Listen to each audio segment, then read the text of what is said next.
بسم الله الرحمن الرحيم كل من عليها فان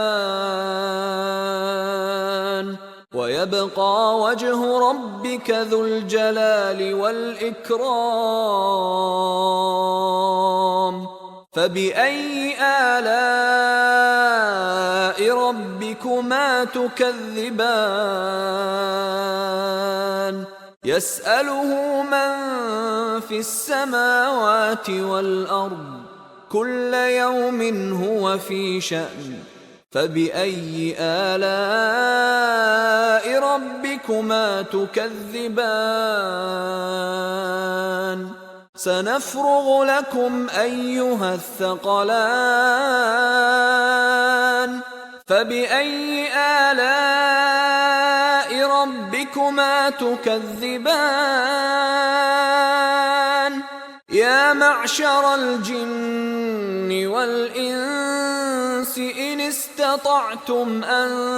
تنفذوا من أقطار السماوات والأرض فانفذوا لا تنفذون إلا بسلطان فبأي آلاء ربكما تكذبان يرسل عليكما شواظ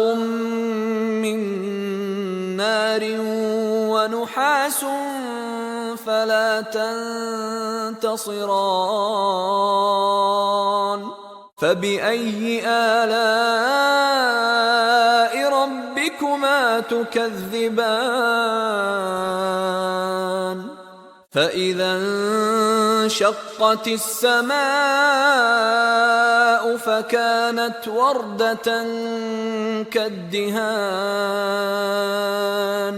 فبأي آلاء ربكما تكذبان فيومئذ لا يسأل عن ذنبه إنس ولا جان فبأي آلاء ربكما تكذبان يعرف المجرمون بسيماهم فيؤخذ بالنواصي والأقدام فبأي آلاء ربكما تكذبان هذه جهنم التي يكذب بها المجرمون يطوفون بينها وبين حميم آن فبأي آلاء ربكما تكذبان ولمن خاف مقام ربه جنتان فبأي آلاء